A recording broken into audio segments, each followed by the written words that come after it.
Actualité croisée, c'est votre tribune. Ça démarre maintenant, mesdames et messieurs, de partout. Vous nous captez à travers le monde. On vous propose une fois de plus ces nouveaux formats, nouveaux concepts de votre émission Actualité croisée, sur laquelle nous attardons sur plusieurs questions d'actualité ayant trait à la politique, à l'économie, à la culture, au monde du faune et de la flore. Mesdames et messieurs, c'est un insigne honneur pour nous de recevoir quelqu'un qui parle de la nature. Il parle de conflits qui existent entre animaux et hommes dans nos forêts, dans nos villages. Est-ce que l'État congolais dispose-t-il d'une loi qui protège les animaux comme des personnes violées par les animaux? La réponse, c'est tout à l'heure avec l'honorable Célestin Nguelemba, auteur d'une proposition de loi à l'Assemblée nationale.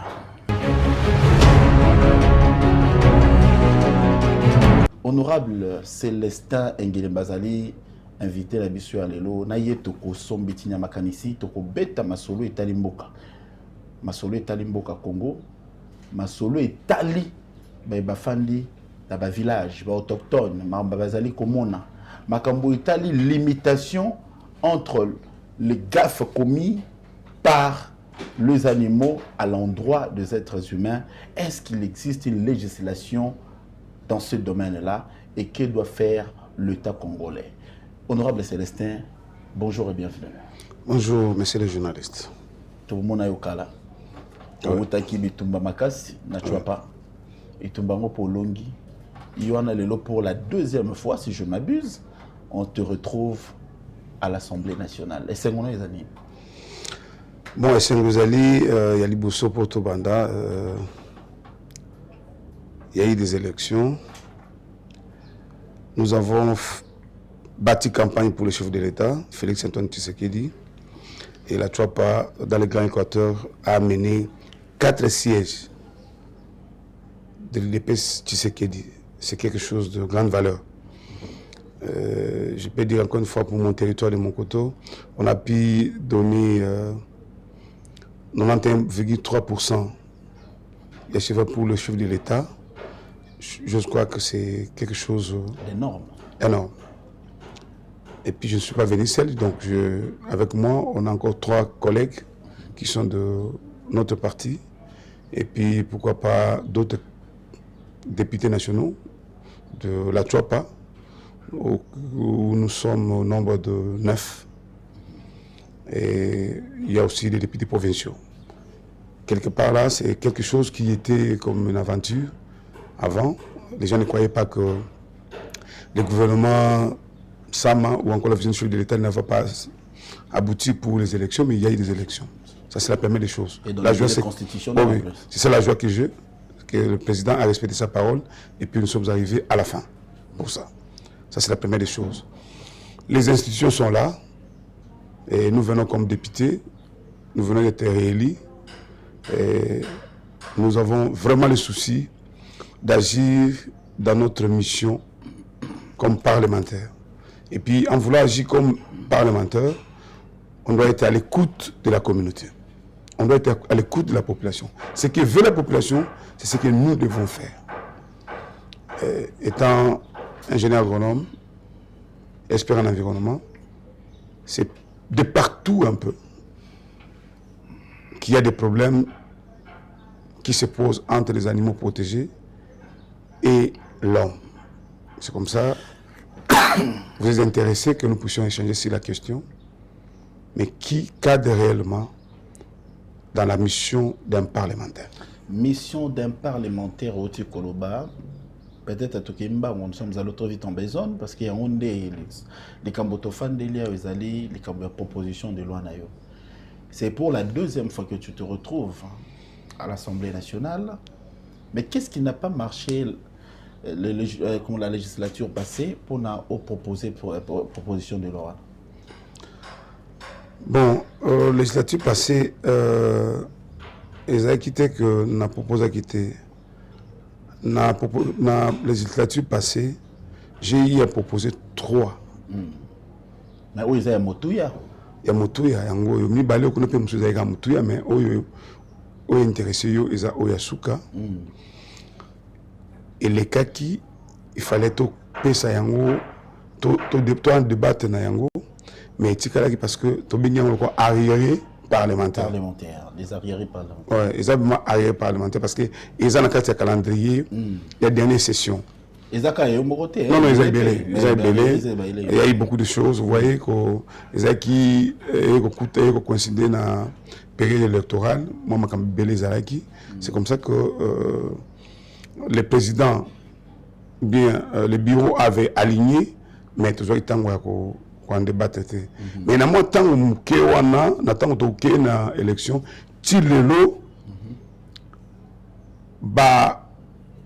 conséquences négatives et comme il belé na coexistence ya mutu na nyama protégé ndé yango et comme pesa ko moi passe ndenge bato bazolela na bamboka ne pesi pas pour que tout monde to ba ko activer comme poisonga. Alors non, du point de vue fait, s'il faut reconnaître l'animal et l'homme surtout au village cohabitent. Surtout une tabana moto bafanda isika moko tozo mwa bato mususu aza ko bokola même na nkosi toza komona mais likambo ngo pe tokaki yango mingi mususu esalemaki na Mayombe mususu esalemaki na Kwango awa toki banyama bakoti na village basakaje pe batake bato. Cela est fait de manière naturelle ou soit banyama bazalika banyama ya solo bazali bato bazali mystique te. Bon, on dit que moto nyama babika depuis Mokili Salema. Il y a une coexistence. Coexistence, c'est ça. Depuis la création. Et pourquoi ça doit faire l'objet d'un... Mais aujourd'hui, tout ça que le balikambo, ils ont banyama le quoi tabaté, ils ont le quoi memete, le quoi mboité. Mais opposition sur la loi, kaka tout ça na yango zali banyama o bazali protégé dans l'état, dans mobeko likondi. Na mutu. Donc c'est tout le monde animaux domestiques. Là bazana moi les réglementations na mozali. Au kuta ke mbwana yoso abomi azwe moto mobeko likonzi zali. Ils ont le bamia clair. Mais animal sauvage nyamo azali contrôlé té. Pour le gouvernement aussi azan difficulté à contrôler nyama. Nyama azana zamba azana sauvage na état naturel na ye. Yé dans endroit naturel. Oui, nyama wana o pe l'état et ça là que aussi mba été. Ne ba nyama de ça ba dégâts et pas ya batu. Mais difficulté zande wana. Yango nandeko za ko tuna to ko manula yango pour ko monisa yo pe ezali vérifiable. Au kotala likambo ezande boy. Donc difficulté za nango ezali ba nyama ezali sauvage, protégé par l'état mais qui pose des dégâts ou des actes négatifs dans l'environnement ya moto ou yango attaqué moto to na mileno ya moto mais l'état aza kolobate difficulté de yango wana difficulté de yango wana to suis exemple ndeti ya nyama lokola nzoko o babengi en français l'éléphant. C'est un animal protégé ou non protégé? Protégé, totalement protégé. Parce qu'il est là, ça dit déjà à Bilanga Moutou, l'État, ça par rapport à la proposition de loi. Non, il y a le lobo. Tout ça, la loi Moko, tout ça, dans l'environnement, loi 14. La loi 14, c'est la loi, la loi 14 relative à la conservation de la nature. Mobe ko likonzi wana o babengi loi 14 ezali ka pona kutala nengeni to ko batela banyama non to ko batela environnement. Environnement nyonso mai nzete nyama écosystème nyonso. Zélo tout ça. Donc loi 14. Loi 14. Mais là qui voté dans les Nations Unies, non, loi Nabiso, la loi 14, c'est la loi 14-003, c'est la loi Nabiso. Mon sur la bomine à Manzoku, par exemple, sur le Binzoku, Bipopotame, ce que bomine l'état d'office à Kangio. D'office à Kangio, PV, ok, Boloko.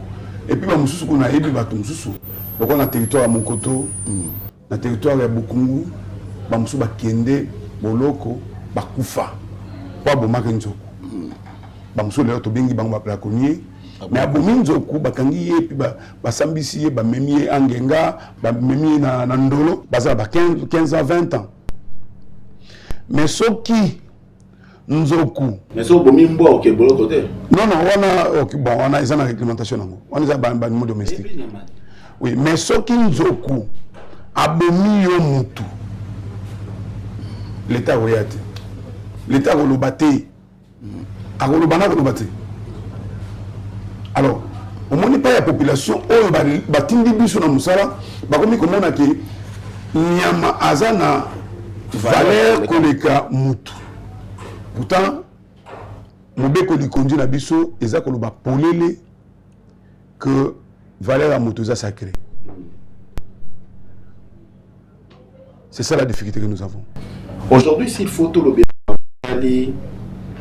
pour protéger Banyamo bakomi dangereux dans l'environnement. Loi, proposition de loi au Yolingi au Tchad l'Assemblée nationale durant cette législature, ils ont articulé clair. Ils ont articulé Makambo Oyo. Yali Bousso Zali. L'État congolais, Pémobé Kolikondi Nabiso, ayé baété injustice moko ezali na coexistence ya moto na nyama protégé. Il y a une injustice. On protège trop l'animal protégé et on sacrifie l'homme. Mais l'homme n'est pas protégé. Na sens wana. Na koloba na yo lelo. OK na Malemba Nkulu na Katanga. OK na Uvira na Grand Kivu. OK na Monkoto na Grand Équateur. OK na Guado. OK na Kasai, na Luisa. Luisa là bazo compter plus de 200 et quelques personnes oyo ba hippopotame babomi. Lelo à ces jours. Hippopotame abimi mo na mai to moto attaqué. Non pêcheur na boîte ba attaquer babomi. Il y a plus de 200 personnes ba koufi na Luisa to sali évaluation. Na Katanga, il y a de cela 4 mois ou 5 mois. Il y a une dame maman moko na bana mbale njoko moi bango. Na mon côté on a pas national salonga pana biso. Même lelo il y a au moins 2 garçons ba kufa, mosusu sikoyo tozo continuer ko pesa ba misolo ba soin njoko tout ba nyataki mais azokisi mais heureusement que kufa kité. Donc ba nyama ba osa ba dika na ba Congo awa. Nzoko auta ko bima sali ba ko lia biloko tout ça na Katanga bazo lia biloko ndenge balingi bilanga. Mais jamais il y a eu une réparation. OK. Dans le but, il y a injustice. La population est minimisée ou bien oubliée face à l'action négative. Il y a une nyama protégée. L'État ne parle pas. La population est en train de bouder. Et sur la population, le but est OK. Amisala, il y a une justice. Parce que il faut une autorisation préalable à l'État. Alors, et comme il y a 2 poids 2 mesures. Dans la 4e proportion de Bissot, on quand même que l'État congolais a comment à procédure pour indemniser les victimes. Pour indemniser les victimes. Donc, c'est la réparation. Donc, ce qui est là, nous avons aller bilanga mutu réellement ate comment makana bakala mais basal exemple na kati ya arsenal juridique oyo ya ba OPJ te ba OPJ basana ngote que non soki asali boy ba bomi mutu nzoko bomi mutu alors tout ça la boy non ba ko simple c'est mais l'état aza civilement responsable l'état comme responsable à Banyama nazali yende mutu aza mokolo Banyama wana olinga olunga te même na loi Bakajiri loba le sol et le sous-sol appartient à l'État. Nyama wana eza ya l'État. Tango bazo condamner bato na bazana ndolo awa ki asimba mundoki to abomaki nzoku. Nana condamné l'État. Ministère public lobi aza condamné po abomi nyama ya l'État po l'État zo batela. Mais l'autre truc lobi boyo, l'autre to na ministère de l'environnement, to na ICCN.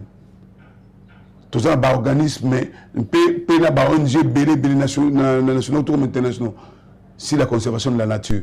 Ils ont belé. Alors, ils ont pas combattre la banyama, écosystème, nous sommes alors, nyama on est battelama, mais moto azali un peu négligé dans sens wana. Yango wana, leo na ko na bamboka ebele, soko yoki bato baza ko crier na ba radio ba télévision na ba Congo to moni nzoku. Nzoku ale biloko, mais l'état ko sa loko moté. Akopé ça paye loko moté. À moins ba mususu ceux qui dans province bandimi loko là il y a de cela 2 ans et demi na tu pas pembeni il y a port il y a Bwende Ngubu oba bengi hippopotame moto ya na auti kota bando ba filet na ye azoya pe na boîte pan fa ye pan a renverser boîte a landi pibis na ye nyoso ya mwana mobali hippopotame a katiango.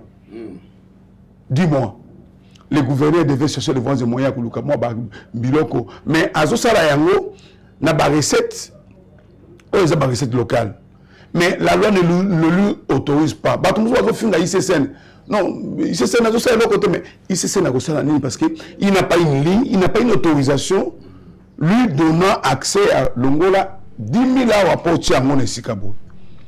Et ce que l'Ongola qui est destiné pour ça à l'Ikambobo, c'est un détournement. Il faut autoriser en côté. Ligne wana ezate. Dans le ministère de l'Environnement, ligne wana ezate.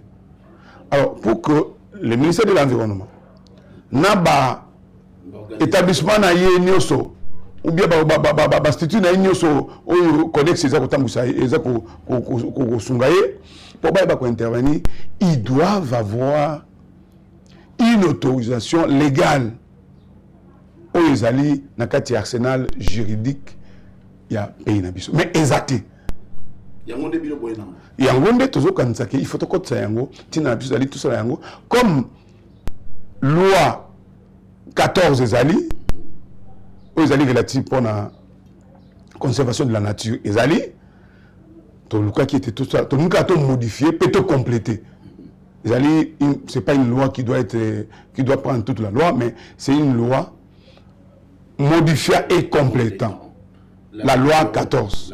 Célestin est en train de développer votre argumentaire au sujet de cette proposition de loi qui sera sans doute, qui viendra modifier la loi 14, déjà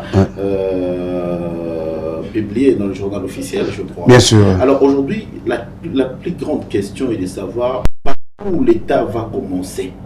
Si au cas où cette proposition de loi passée, l'État doit consulter le ministère de l'Environnement, doit consulter l'UCCN, doit consulter, ou soit il faut créer notre structure qui va veiller sur la protection et l'indemnisation des animaux. Oui, on ne va pas créer une autre structure pour la protection parce qu'il y a déjà l'UCCN est là, le grand ministère de l'Environnement est là. Il y a aussi d'autres structures qui parlent, qui s'intéressent de la protection. Peut-être c'est mais alors, ce que nous avons souhaité, c'est que nous puissions avoir une caisse nationale de réparation. Okay. Parce que quelque part, là, présentement, là, ça serait une organisation. On a Congo sous la caisse Yaboui.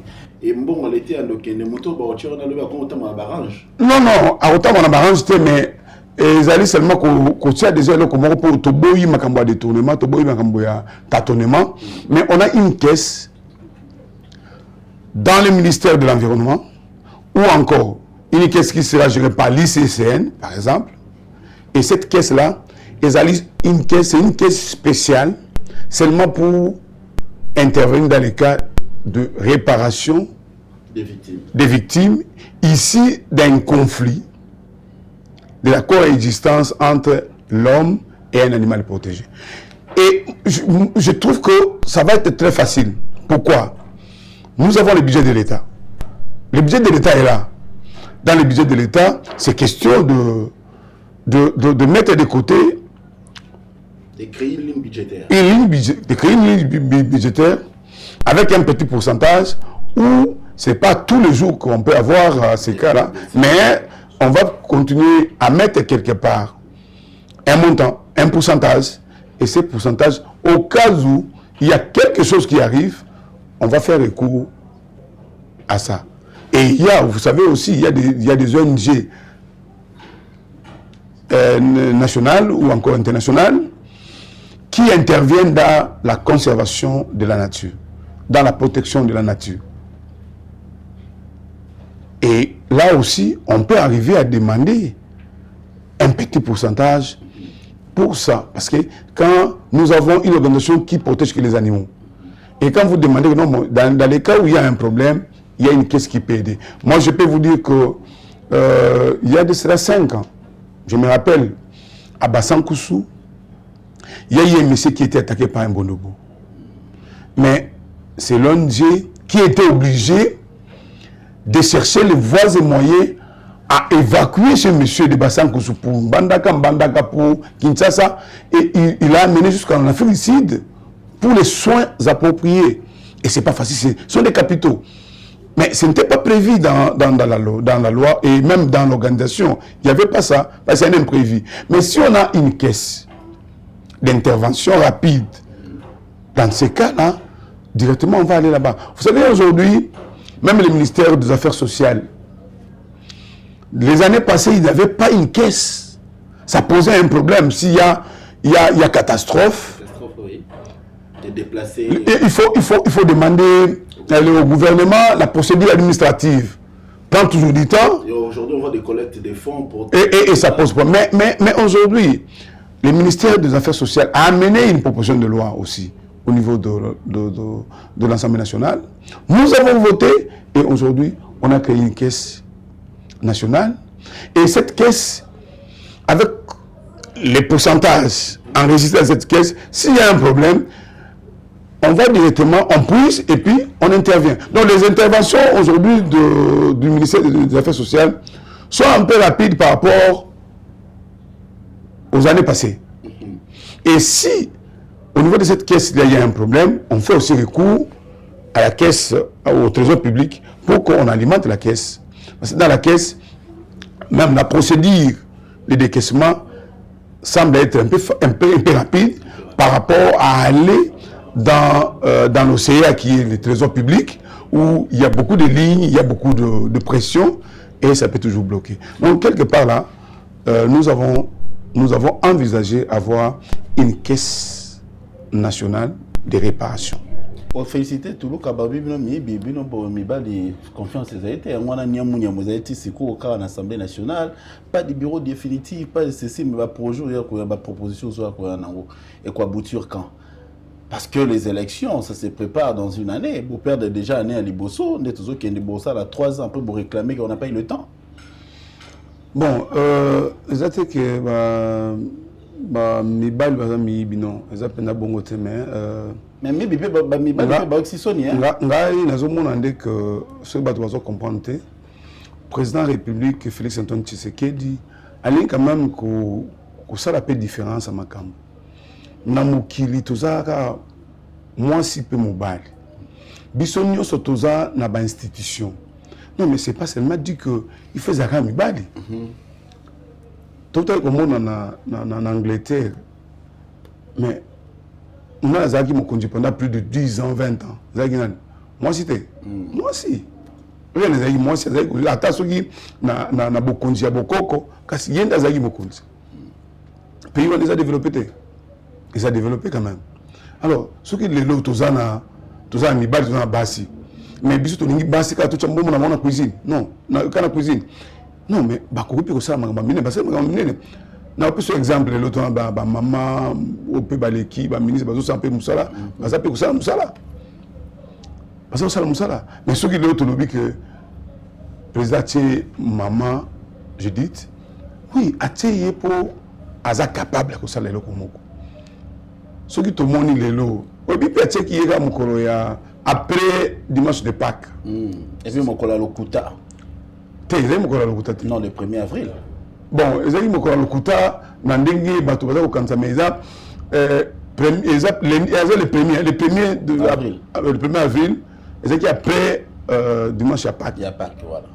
Le lundi, je pense. Mais, oui, il coïncide que Bato Bakele Kotala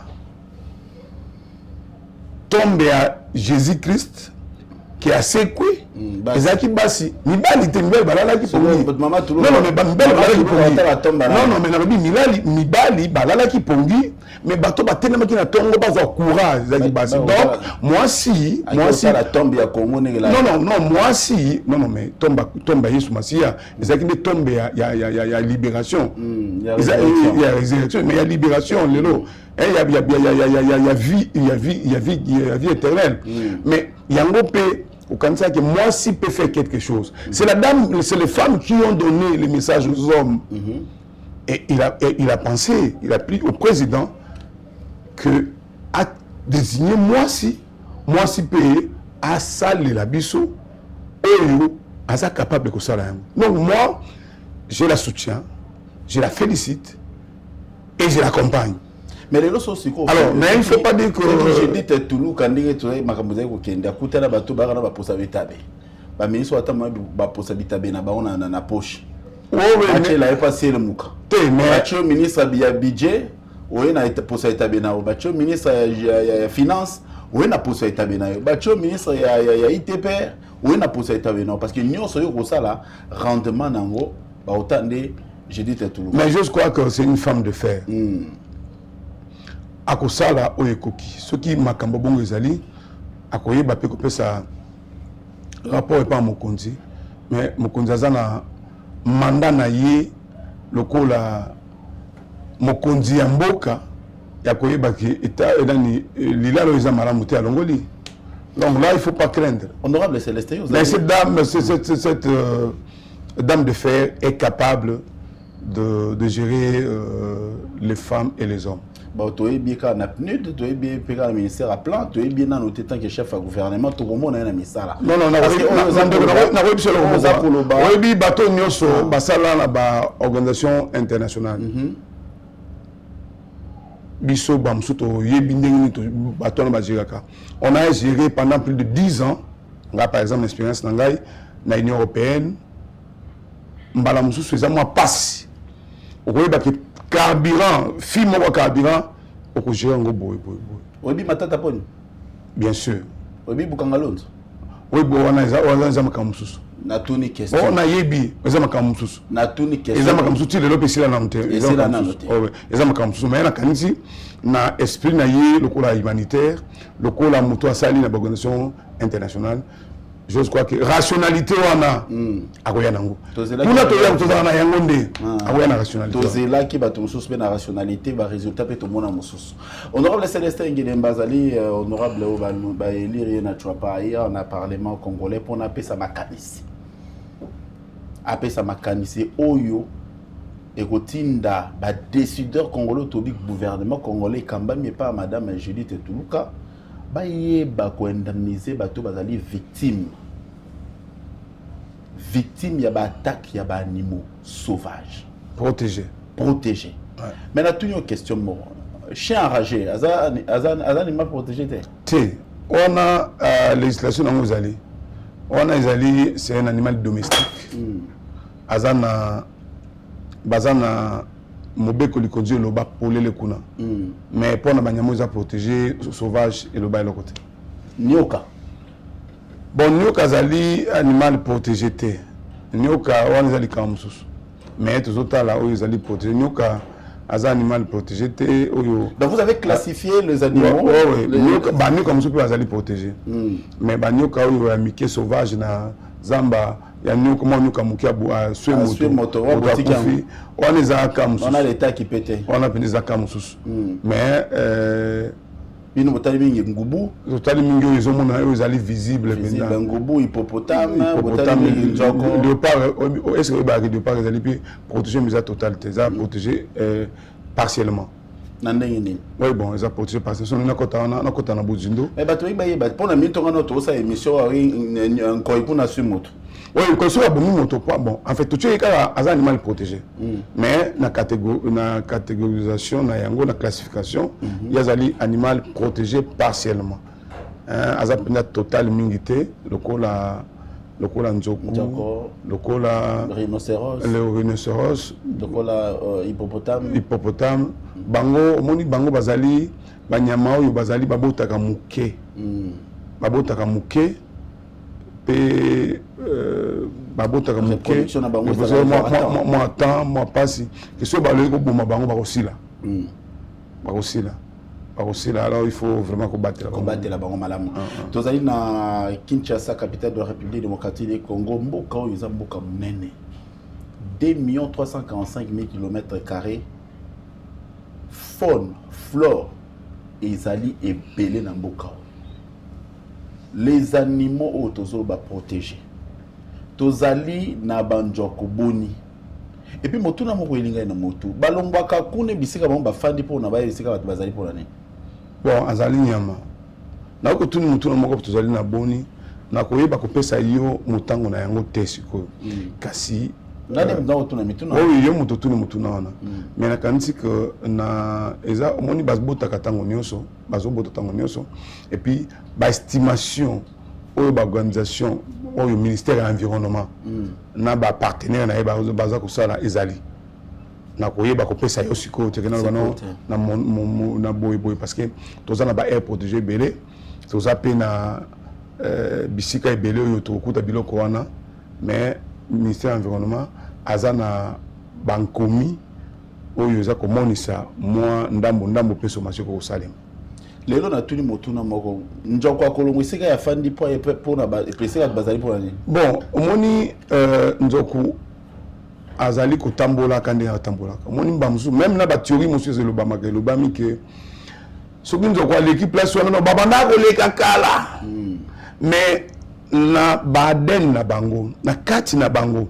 tango batata na bango balekaka yepe akoya kolekaka wana balobaka bongo et puis mususu ezalaka nzoko azotambola na zamba azoyeba ako se contrôler te mais azoluka biloko kolia tango azoluka so yoki solo par exemple masangu yoki to makemba alandi koto azoluka solo wana akomi kuna amoni azolia asisi kolia mbamsusu masango za pembeni ya batu mbamsusu pe azotamba na mwana azotamba na mwana alia ki masango te avandi wana mokolo elanga yebite tango mokolo elanga ye ya yebite ke nzoku babandi kolia bilanga oke mwana zana so nzoku zana mwana so ka yika mutu makelele ya mutu aye atake toi kanisi ko simba mwana par exemple mais moto atumoli ete mais ye aye kolia biloko alors ta moto na ye attaquer moto na kufi biloko ndenge wana yo ko mona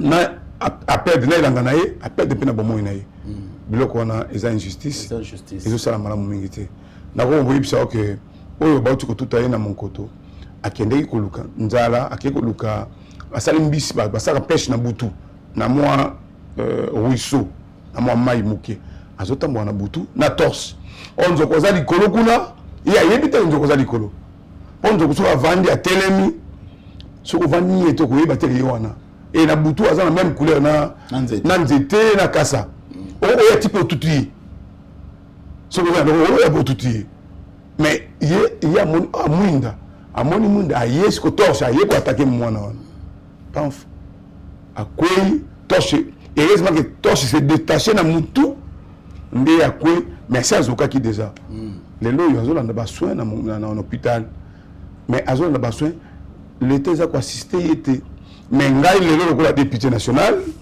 nazali obligé moi tant moké à 5 ayaki boy moi 100 000 moi 200 000 pour bazwa ba soin na mais eza musala na ngai eza musala à l'état njoko na eza à l'état nazoni na l'esprit et la lettre même de cette proposition de loi. Selon l'avis du concepteur, du rédacteur, Azako pensait à débattre dans la session nini. Parce que c'est sûr, Azako ya mambo za ike hein. Non, il y a un budget. Azama kamba ike tellement budget za sikote. C'est en septembre. Budget en septembre. Parce que tout ça qu'on a budget autour de voter on a voté dans le mois de décembre, septembre passé. C'est vrai que moi ba makambo mike ce que zali un collectif budget ce que zali ba koya na yango mais normalement budget ça en septembre. Na session oyo nde tozo bandawa je crois que tokokotisa yango déjà. Ozana soutien banani. Non, mais soutien, on va soutien, les soutien, honorable député nationaux. Parce que bango sur bazar là consulter bango baza favorable. Non non, ils allaient que consulter bango mais débat ils là. Parce que débat bango hôtel le mélango oui hôtel le mélango mais il faut la forme la argument là yo. Et puis moi pas c'est parce que député à part député à Kinshasa. À part ndamba député à Kinshasa, mingi ba outil à l'intérieur. Et Kinshasa ba bi nyamate, ba non non mais yebi quand même parce que ce que na webi ça que ok, il y a des hippopotames dans cité du fleuve. Dans les Bazali. Mais ça a peu de dégâts. Bamsou abima la cité du fleuve. Alors, Bamsou abima la Simawana, na C. Ça a pas de dégâts. Alors, ça a des dégâts. Donc, quelque part, ils ont un bois Kinshasa. Na bois Kinshasa, Bazali, Bazape n'a pas mboka na bango. Ils ont la province d'Abissonioso. Quelque part. Donc, na kanisi ki mutakobo yate, et là, ils ont bouma bateau. Puis bateau baza protégé te puis botala kango non je sais que parlement congolais ekondima yango pe koleka parlement congolais ekondima yango pe koleka maloba ya honorable Célestin Engelimba ou Azali Elia Chouapa. Il est venu ici dans l'actualité croisée pour que nous puissions interagir sur cette proposition de loi qui a vraiment tout son sens. Quand on sait voir que les animaux qui sont protégés s'attaquent aux humains et créent des dégâts, l'État congolais doit statuer sur ça. Le ministère de l'Environnement, l'ICCN et d'autres organisations qui ont en charge les questions d'environnement doivent peser de tout leur poids pour accompagner cette initiative aussi, pour que cette initiative aboutisse. Dans le cas contraire, on assisterait à ce qu'on assiste aujourd'hui. Njokumoka leka ki abomi bato aleki ali na ali bilanga leki nkoya leka ki ali moto akei et puis l'État congolais ne voit pas. Si on sait protéger les animaux, sachons aussi protéger les humains. Bien sûr. Parce que les humains bango muto basala mapona ba pesa de la création. Ils mènent des mtazala pour protéger les animaux pas pesa ba kombo. Honorable Célestin malobana sou ke zaini n'est pas bato ba kolanda biso à travers le monde. Bangi ba yeba awayo déjà 8 kilos, il y a qu'à protéger, il y a qu'à payer sa proposition on a des lois. Ce qui si y aboutir te que va rejeter en. Bon, on a dit que va rejeter en parce que même na tango. Et tous doit plan B. Oui, plan B pezali na boité, mais plan B pezali mais d'abord on a loba liboso, na plan A nanga et c'est ba ko boya pe yango te parce que tozana mais oyebinda ko labina les mambu. Ouais, tozana omoni dans la vision, il y a chef de l'État, c'est le peuple d'abord. Peuple, d'abord, la sommet de l'État, vision le peuple d'abord. Peuple, là, c'est Azali, là que il y a un bazo pour Mabiso, bazo Saka Anabiso, mon toiseau le battait pour me brûler comme des athées. Ainsi, proportion de l'oyo, ils ont quota. Dans le cadre d'accompagnement, il y a vision. Il y a président de la République. Le peuple d'abord. Ça, c'est un. Dans le partout au pays, Katanga, Oriental, Kassai, Grand Kivu, Grand Équateur, Grand Bandundu, Bas-Congo, Makambona Izali, Nyama, protéger, bazo déranger, bateau, mais bazo lié, bazo boma. Mais personne arrive à donner solution. Nous sommes là pour proposer, pour chercher à donner solution. Nyamarosa à bon côté. Nyamarosa à bon côté, mais Mokolo Nyama, l'État, a diminué, a compensé. Non, ils sont mais est-ce que dans l'eau, on les a prévu, parce que les lots, Nyamasa, les problèmes, moto porter l'État plainte?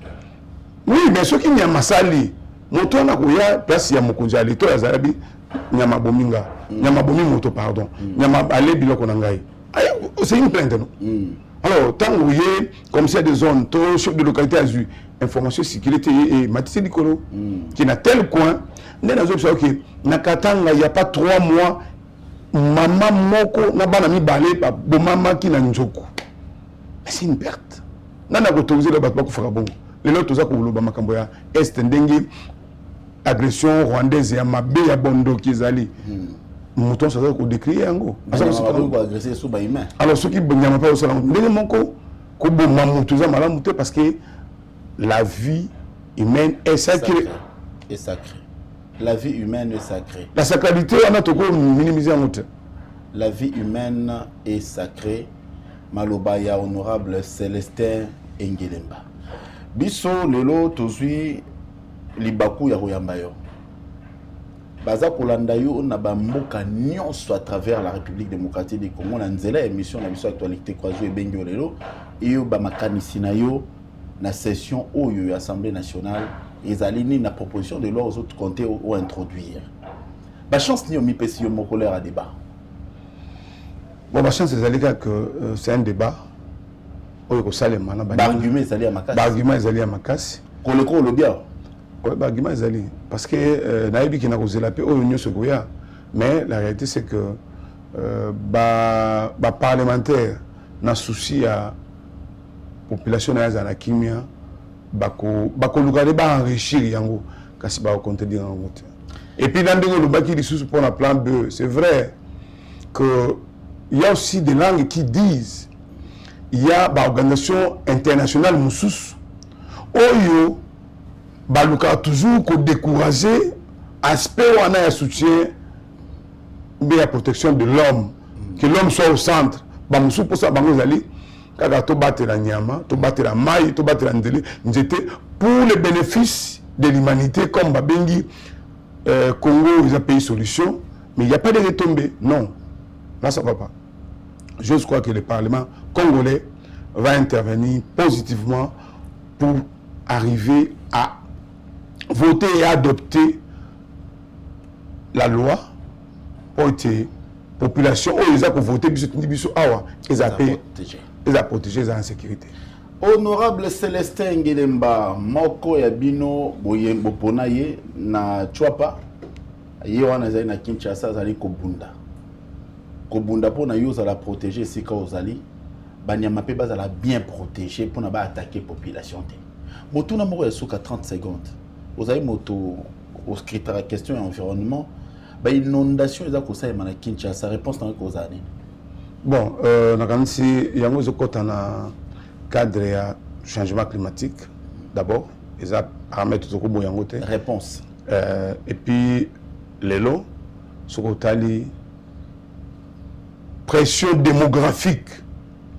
Autres gens ont Kinshasa, ils ont l'obité. La pression démographique, on a construction comme anarchique. Par moment, bah collecteur nyoso boucher. Et mai azana kanda na ye makasi. Mai soki yo lobi ki ya koleka te akoleka. Alors là ça pose problème. Ba collecteur se boucher construction comme ndenge to yebité et eza parmi ba cause oya makambo tozomona ngolo na Kinshasa. Comment répondre à ça? Oui mais tolobaka la force de la loi. L'État il fait loba. L'État il faut s'imposer. Et la raison, l'État s'imposé. Attends, il y a une décision impopulaire, mais c'est mise en bongo. D'application. Vous nous avez suivis à travers le monde, mesdames et messieurs. Nous avons eu 45 minutes d'échange avec l'honorable Célestin Ngelemba, qui est député national élu de la Chwapa. Avec lui, on s'est attardé sur sa proposition de loi qui compte introduire à l'Assemblée nationale durant cette session parlementaire du mois de mars 2024. Une proposition de loi qui a tout son pesant d'or, qui a tout son sens, qui viendra répondre, si seulement si les députés prêtaient main forte à cette proposition de loi, à épargner le vie humaine des attaques des animaux. Bolanda Kibiso, Bisikanion soit à travers le monde, Bozali et Bele Bozali Kolanda, actualité croisée, Nalingida Pesabino et Yanomoko. Si on sait protéger l'animal, à combien plus fort raison on pourra protéger l'homme? L'homme tend à être protégé, pas seulement par les armes, mais par les instruments juridiques. Mobeko lobi nini.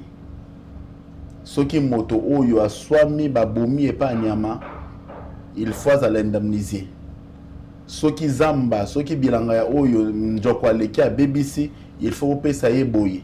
C'est ça le sens même de la proposition de loi de l'honorable Célestin Ngelemba.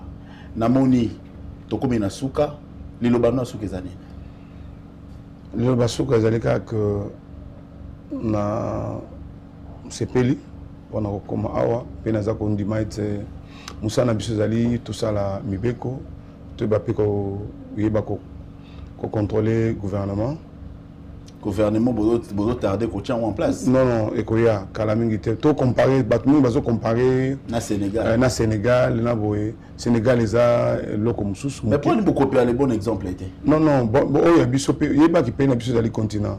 Et on est le bilan là. Non, boye baga que non, le président Tshisekedi a hérité situation moko. Oyi bien na zo ko na regretter na bato. Bon, il faut comparer la situation. Mais bien sûr, la cas collé. Non, mais la réalité c'est que les lots agression rwandaise aux alliés et bandits les lots plus de 30 ans, c'est pas Tshisekedi qui a l'affaire de cette mélodie. Non, mais vous savez, est-ce que tu as un développement? Non, pas développement, comme la souka, question de développement, tu as mon guerre. Non, mais allez, nous parlons. Tant que ça, depuis $21 000, 33 000 $. Mais la réalité, et donc, ils ont été. En train de finir. Non, mais tu as un parlement, son Range Rover. Non, mais on le couteau, bateau, il baza, n'a pas ta vitesse, on se le couteau. Il y a un autre lobaké, les Cambodgiens, les Ali, les Cambodgiens, le coutate, et ça, les Cambodgiens, il y a peut-être sécurité, mais ça, les Cambodgiens, on te coûte, et puis, tout ça, les Macas, Macambo, Basalaka lobby IRT, mais les lots avec Tshisekedi, tout ça, tout ça, au bout d'un point d'intégrité, il y a un boka, on a comme ça que tout ça, on a condiment, et tout meka comme mappé un plus on a mboka échangé de tout ça ko bunda. Vous allez député national, président et assemblée nationale, porter robot neko vous allez autant à Kombo. Nani président assemblée nationale à Sengeli Kokamba, assemblée nationale. Non, porter neko vous allez. Non, porter qui ba. Non, makamona ba porter exact parce que bango so ba député national. Toi député national bango biso to ba député moko biso so ba député national biso nyonso. Alors oyo dévolu ya baninga ekondimama ete kende eke aleki donc wana kuna tokota na yango te Vital Kamerhe. Non, na yebite parce que tu sikoyo to na ticket na onte mais na kanisi tozali kozela ekoya tokozwa bureau définitif Christophe Mbosso. Bon, ngai na lobi que bango nyonso ba députés nationaux moko bango nyonso oyo kotanga na ngai pe nazali pe député national. Donc bango nyonso oyo kaka bandeko ba député ba kondima po et vous avez par exemple yo journaliste Guy T parce que vous êtes député to li yo kuna te mais on ne so to zo kuna o azali député ne to président Toto Dibino Botondi. Merci.